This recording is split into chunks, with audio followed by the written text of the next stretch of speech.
মাস সেদিকে আমি আলোচনা করব না। পয়গম্বর আদম আলাইহিস সালাতু ওয়াস সালাম যখন দুনিয়াতে আসলেন এবং তাদের সন্তানের প্রজনন যখন আরম্ভ হতে শুরু হলো, তখন হযরত হাওয়া আলাইহিস সালাতু ওয়াস সালাম থেকে দুইজন করে সন্তান দুনিয়াতে প্রবিষ্ট হলো। একজন সন্তান যমজ সন্তান, একজন কন্যা সন্তান, একজন পুত্র সন্তান। এভাবে যখন জন্ম হওয়া শুরু হলো, কিন্তু তখন আদম আলাইহিস সালাতু ওয়াস সালামের সন্তানগুলো ছাড়া অন্য কোন সন্তান ছিল না। এই জন্য শাহাদার ভাই বোন একে অপরের সাথে বিবাহ বন্ধন শরীয়তে হারাম ছিল, কিন্তু উপস্থিতির প্রয়োজনের কারণে আল্লাহ তাআলা হযরত আদম আলাইহিস সালামকে আদেশ করলেন, ইয়া পয়গম্বর শুনে রাখো, তোমার প্রথম যেই দুই বাচ্চা তোমার সন্তান যারা গ্রহণ করবে, একজন পুত্র সন্তান আর একজন কন্যা সন্তান, এদের ভিতরে যেই কন্যা সন্তানটা রয়েছে, পরবর্তী দুটি সন্তানের একটি পুত্র সন্তান, অপরটি কন্যা সন্তানের ভিতরে থেকে পুত্র সন্তানের সাথে বিবাহ দেওয়া, এটা তোমার শরীয়তে জায়েজ। আল্লাহ তাআলা জায়েজ করে দিলেন। পয়গম্বর আদম, তোমার প্রথম যে দুই সন্তান, যমজ সন্তান হয়েছে, একটা ছেলে একটা মেয়ে, পরে যে দুই সন্তান জন্মগ্রহণ করেছে, একজন ছেলে একজন মেয়ে, বা একজন আরেকজনের সাথে আগের প্রথমবারের ছেলে দ্বিতীয়বারের কন্যা এবং প্রথমবারের কন্যা দ্বিতীয়বারের ছেলে, এভাবে যদি বিবাহ দাও, এটা তোমার শরীয়তে জায়েজ। আল্লাহ রাব্বুল আলামিন এই হুকুম জারি করার পরে হযরত আদম আলাইহিস সালাতু ওয়াস সালাম আল্লাহ তাআলার এই হুকুমকে বাস্তবায়ন করার জন্য যখন আল্লাহ তাআলার পক্ষ থেকে আল্লাহ তাআলাকে যমজ সন্তান দান করতেছিলেন, গঠন করলেন। আর প্রথমবারে যে দুইজন সন্তান হয়েছিল, একজন পুত্র সন্তান আর একজন কন্যা সন্তান, হাবিলের গলায় যে কন্যা সন্তানটা জন্মগ্রহণ করেছিল, সেই কন্যা সন্তানটা একটু অসুন্দর ছিল, বিশ্রী ছিল, কালো ছিল। আর কাবিলের সাথে যে কন্যা সন্তানটা জন্মগ্রহণ করেছিল, ওই কন্যা সন্তানটা অতি সুন্দর হয়েছিল এবং কন্যা সন্তানটা অত্যন্ত সুন্দর ছিল। আল্লাহ তাআলার হুকুমকে বাস্তবায়ন করার জন্য পয়গম্বর আদম আলাইহিস সালাম যখন কাবিলের সাথে কোনকে যখন বিবাহ দিয়েছিলেন, আর কাবিলের সাথে হাবিলের সাথে যে কন্যা সন্তান জন্ম হয়েছিল ইউসা, এই ইউসাকে কাবিলের সাথে যে কন্যা সন্তান জন্মগ্রহণ করেছিল আকীবা, এটাকে হাবিলের সাথে বিবাহ বন্ধনে আবদ্ধ করে দিলেন।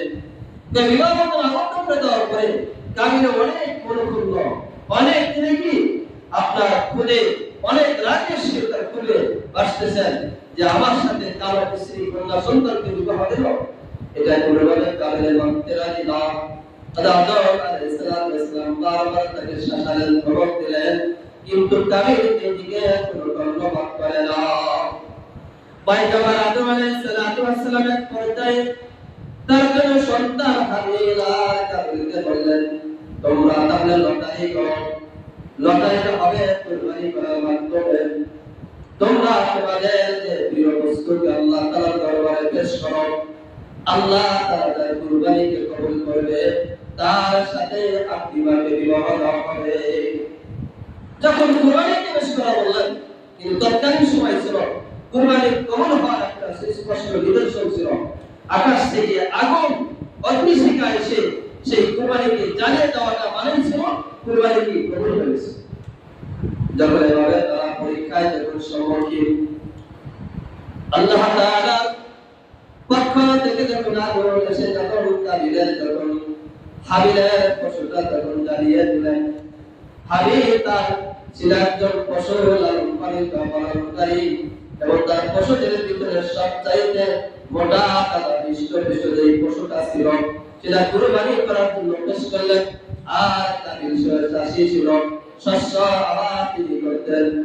এই শস্য আবাদ করার ভিতরে যেগুলো নষ্ট আকিগুলো বাজে এগুলো একটা আটি বেঁধে কাবিলে সেই গোলের সেই এক আটি ফসল সে রেখে আসলো। আল্লাহ তাআলার পক্ষ থেকে অগ্নি শিখায়েছেন হাবিলের সেই ফসলটা কতটাকে জ্বালিয়ে দিল আর কাবিলের ফসল শস্যটা এমনি পড়ে রইল। যখন এইভাবে যখন দৃশ্য দেখা পায় কাবিলে আরো বড় খন্ড হয়ে লাগানো বললেন তারা পাইকে লক্ষ্য করে বলেন আমি অবশ্যই তোমাকে হত্যা করব। আর হাবিল তার পায়ে রাগে জবাবে সে গন্ধ শুনে আপনার নরম হৃদয়কে জবাব দেয় না না না এটা তুমি করতে পারো না। আল্লাহ তাআলা তো ওই ব্যক্তির কুরবানিকে কবুল করেন যার ভিতরে তাকওয়া আছে। আল্লাহ তাআলা ভয় আল্লাহ তাআলাকে তাকওয়া নিয়ে যে আল্লাহ তাআলার সামনে কুরবানি পেশ করে আল্লাহ তাআলা সেটাই কবুল করবেন। এই কথা জবাব দেওয়ার পর ফতহুল কাদিরের বর্ণনায় আসছে হাবিলের যে পশুটা যন্ত্রটা পেশ করেছিলেন জান্নাত থেকে উঠে আনা হয়েছিল। আবার সেই পশুটাকে আল্লাহ রাব্বুল আলামিন ইসমাঈল আলাইহিস সালামকে জবাই করার সময় এটা দুনিয়াতে পাঠায় ইসমাঈল আলাইহিস সালামকে বাঁচিয়ে দিবে। সেই হাবিলের পশুটাকে জান্নাতে উঠে আনছে, এটা জান্নাতের ভিতরে বিচরণ করতে থাকবে।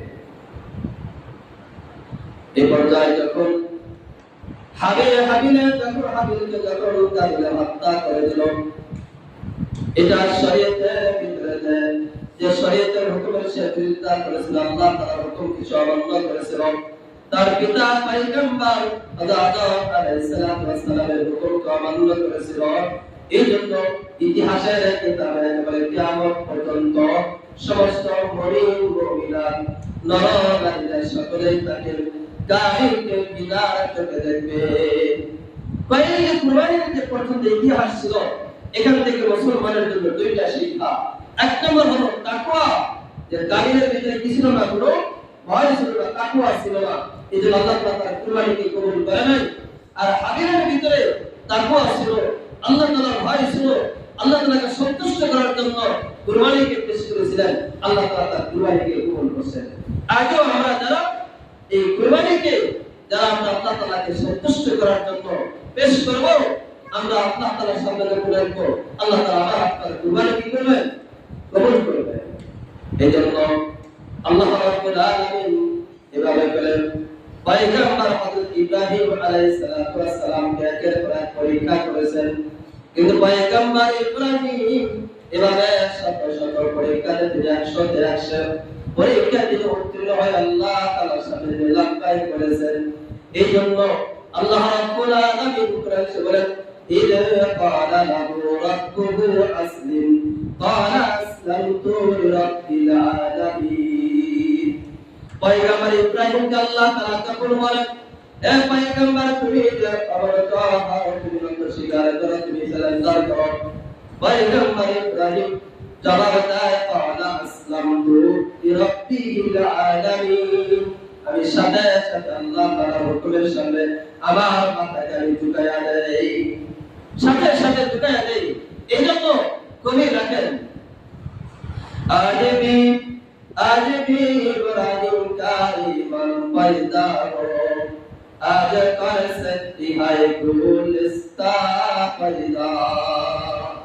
कवि बोले ना जो যদি পয়গম্বর ইব্রাহিমের মতো কেউ যদি ঈমান অর্জন করতে পারে, ঈমানের তত্ত্ব যদি সে হাসিল করতে পারে, আজ कर सकती है इब्राहिम का गुलिस्ता पैदा।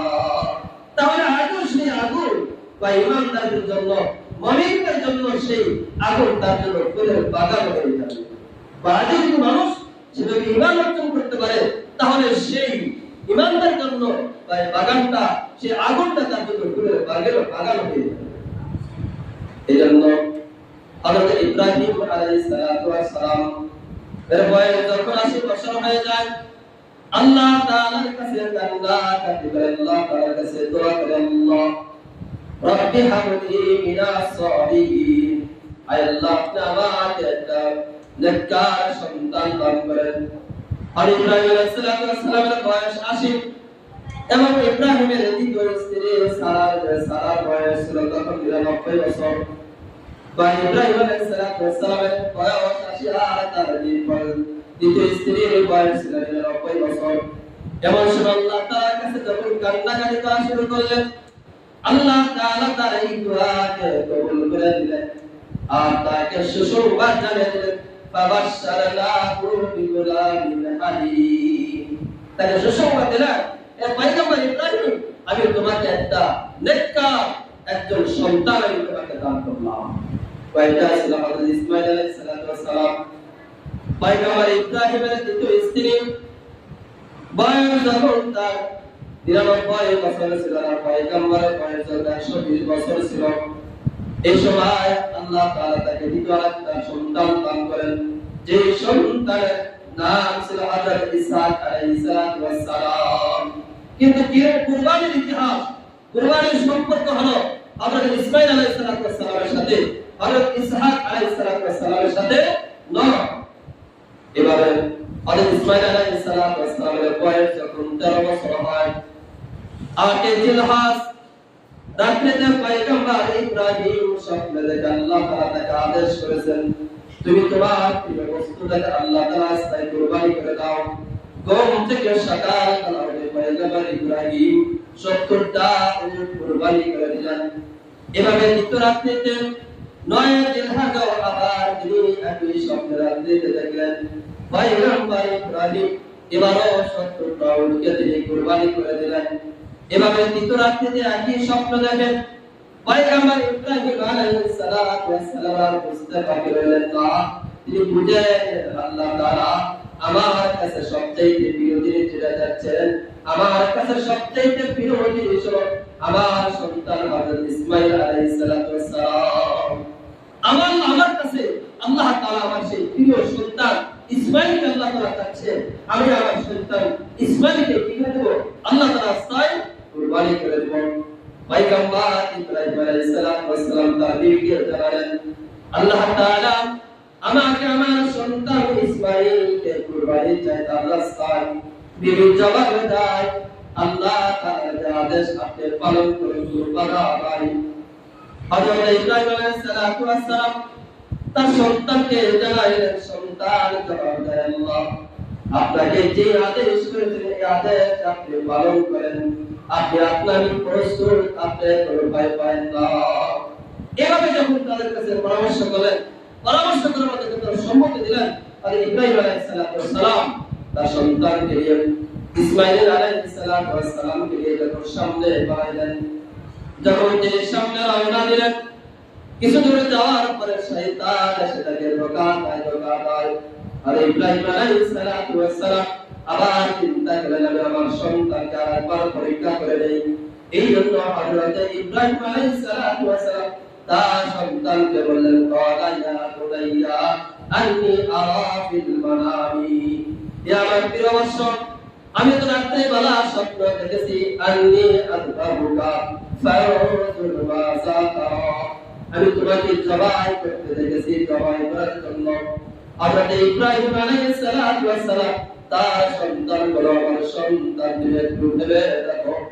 সন্তান বাবার কথার জবাব দেয়, যে সন্তান বলে সাতাজিদুনি, ক্বালা ইয়া আবাতি ফাআল মা তুমার, সাতাজিদুনি ইনশাআল্লাহু মিনাস সাবিরিন।